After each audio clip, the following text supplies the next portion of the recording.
ಶ್ರೀ ಸಾರರೂಪ ಗುರುಚರಿತ್ರೆ 10ನೇ ಅಧ್ಯಾಯ. ಶ್ರೀ ಗುರುಭ್ಯೋ ನಮಃ. ಸಿದ್ಧಮುನೀಶ್ವರನೇ, ಗುರುಗಳು ಕುರುವಪುರದಿಂದ ಹೊರಟು ಹೋದರೂ ಸಹಿತ ಅಲ್ಲಿಯ ಸ್ಥಾನ ಮಹಿಮೆಯು ಹೇಗೆ ಬೆಳೆಯುತ್ತಾ ಹೋಯಿತು? ದಯವಿಟ್ಟು ನನಗೆ ಹೇಳುವ ಕೃಪೆ ಮಾಡಬೇಕೆಂದು ಕೇಳಿಕೊಳ್ಳಲು ಸಿದ್ಧಮುನಿಯು ಈ ರೀತಿಯಾಗಿ ಹೇಳತೊಡಗಿದನು. ನಾಮಧಾರಕ, ಈ ವಿಷಯದಲ್ಲಿ ನಿನಗೆ ಸಂಶಯವು ಬರುವುದು ಸ್ವಾಭಾವಿಕವಾಗಿದೆ. ಆದರೆ ಶ್ರೀ ಗುರುವು ಮಹಾಮಹಿಮನು, ವಿಶ್ವವ್ಯಾಪಿಯಾದ ಪೂರ್ಣ ಬ್ರಹ್ಮಸ್ವರೂಪನು. ಶ್ರೀ ವಿಷ್ಣುವು ಪರಶುರಾಮ ಅವತಾರದಲ್ಲಿ ಚಿರಂಜೀವಿಯಾಗಿ ಉಳಿದಿದ್ದರೂ ಸಹಿತ ಆತನು ಮುಂದಿನ ಅವತಾರ ಪುರುಷನೆನಿಸಿದ ಶ್ರೀರಾಮನು ಅಯೋಧ್ಯೆಯಲ್ಲಿ ಜನಿಸಿದನೆಂಬುದನ್ನು ನೀನು ಕೇಳಿಲ್ಲವೇ? ಇದೂ ಕೂಡ ಹಾಗೆಯೇ. ಶ್ರೀಪಾದವಲ್ಲಭರು ಪುನರಾವತಾರಕ್ಕಾಗಿ ಅಲ್ಲಿಂದ ಅದೃಶ್ಯರಾದರೂ ಸಹಿತ ತಮ್ಮ ಅಂಶವನ್ನು ಅಲ್ಲಿ ಶಾಶ್ವತವಾಗಿ ನೆಲೆಗೊಳಿಸಿದ್ದಾರೆ. ಈ ಬಗ್ಗೆ ನಿನಗೆ ಮುಂದೆ ನಡೆದ ಒಂದು ನಿಜ ಘಟನೆಯನ್ನು ಹೇಳುವೆ, ಲಕ್ಷ್ಯಗೊಟ್ಟು ಕೇಳು. ಕಾಶ್ಯಪ ಗೋತ್ರದ ವಲ್ಲಭೇಶನೆಂಬ ಹೆಸರಿನ ಬ್ರಾಹ್ಮಣನು ವ್ಯಾಪಾರವನ್ನು ತನ್ನ ಜೀವನೋಪಾಯದ ಸಾಧನವನ್ನಾಗಿ ಮಾಡಿಕೊಂಡಿದ್ದನು. ಆತನು ಕುರುಗಡ್ಡೆಯ ಶ್ರೀಪಾದ ಶ್ರೀ ವಲ್ಲಭರ ಯಾತ್ರೆಗೆ ಪ್ರತಿ ವರ್ಷವೂ ತಪ್ಪದೆ ಹೋಗಿ ಸೇವೆ ಮಾಡಿ ಬರುವ ಪದ್ಧತಿಯನ್ನು ಇಟ್ಟುಕೊಂಡಿದ್ದನು. ಒಂದು ಸಲ ಆತನು ತನ್ನ ಮನಸ್ಸಿನಲ್ಲಿ ಈ ಸಲದ ವ್ಯಾಪಾರದಲ್ಲಿ ಲಾಭವಾದರೆ ಕುರುಗಡ್ಡೆಯಲ್ಲಿ ಸಹಸ್ರ ಬ್ರಾಹ್ಮಣರಿಗೆ ಇಚ್ಛಾಭೋಜನವನ್ನು ಮಾಡಿಸುವೆ ಎಂದು ಸಂಕಲ್ಪ ಮಾಡಿಕೊಂಡನು. ಗುರುವಾನುಗ್ರಹದಿಂದ ಆತನಿಗೆ ಅಪೇಕ್ಷೆ ಪಟ್ಟದಕ್ಕಿಂತ 10 ಪಟ್ಟು ಹೆಚ್ಚಿನ ಲಾಭವು ಆ ವ್ಯಾಪಾರದಲ್ಲಿ ದೊರೆಯಿತು. ಅದರಿಂದ ಹರ್ಷಿತನಾದ ವಲ್ಲಭೇಶನು ಆ ದುಡ್ಡನ್ನೆಲ್ಲ ಒಂದು ಗಂಟು ಕಟ್ಟಿಸಿಕೊಂಡು ಕುರುಗಡ್ಡೆಗೆ ಕಾಲು ನಡಿಗೆಯಿಂದಲೇ ಹೊರಟನು.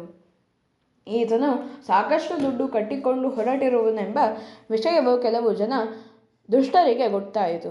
ಅವರು ತಾವೂ ಕುರುಗಡ್ಡೆಗೆ ಹೊರಟವರಂತೆ ಸೋಗು ಹಾಕಿಕೊಂಡು ವಲ್ಲಭೇಶನೊಂದಿಗೆ ಪ್ರಯಾಣ ಮಾಡತೊಡಗಿದರು. ದಾರಿಯಲ್ಲಿ ಏನಾದರೂ ಉಪಾಯ ಹೂಡಿ ಆತನಲ್ಲಿದ್ದ ದುಡ್ಡನ್ನು ಅಪಹರಿಸಬೇಕೆಂಬುದೇ ಅವರ ಉದ್ದೇಶವಾಗಿತ್ತು. ಸರಳ ಮನಸ್ಸಿನ ವಲ್ಲಭೇಶನಿಗೆ ಇದಾವುದೂ ಗೊತ್ತಾಗಿರಲಿಲ್ಲ. ಇವರು ನನ್ನಂತೆಯೇ ಶ್ರೀಪಾದವಲ್ಲಭರ ಭಕ್ತರಾಗಿದ್ದು ಯಾತ್ರೆಗೆ ಹೊರಟಿದ್ದಾರೆಂದೇ ಆತನು ಭಾವಿಸಿಕೊಂಡಿದ್ದನು. ಹೀಗಾಗಿ ಅವರೊಂದಿಗೆ ಸ್ನೇಹದಿಂದ ಪ್ರಯಾಣ ಮಾಡುತ್ತಿದ್ದನು. ಒಂದು ರಾತ್ರಿ ಅವರು ಅರಣ್ಯ ಮಧ್ಯದಲ್ಲಿ ವಸತಿ ಮಾಡುವ ಪ್ರಸಂಗ ಬಂದಿತು. ಆ ಪ್ರದೇಶವು ನಿರ್ಜನವಾದುದರಿಂದ ಆ ದುಷ್ಟರ ಯೋಜನೆಗೆ ಅನುಕೂಲವಾಯಿತು.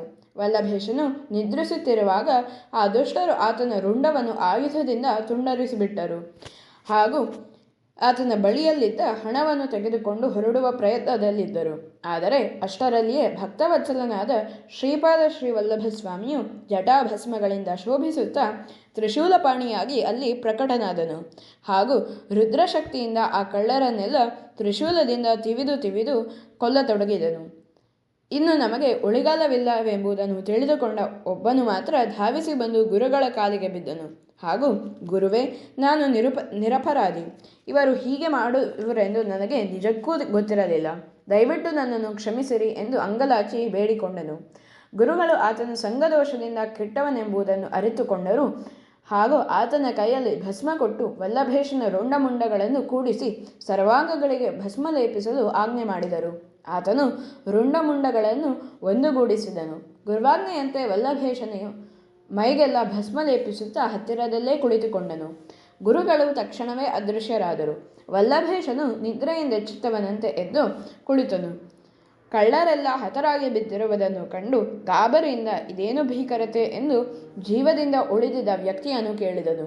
ಆ ವ್ಯಕ್ತಿಯು ನಡೆದ ಘಟನೆಯನ್ನೆಲ್ಲ ವಿವರವಾಗಿ ತಿಳಿಸದೊಡನೆಯೇ ಇದು ಶ್ರೀಪಾದ ಶ್ರೀ ವಲ್ಲಭ ಗುರುಗಳದೇ ಚಮತ್ಕಾರ ಎಂದು ಅರಿತುಕೊಂಡನು.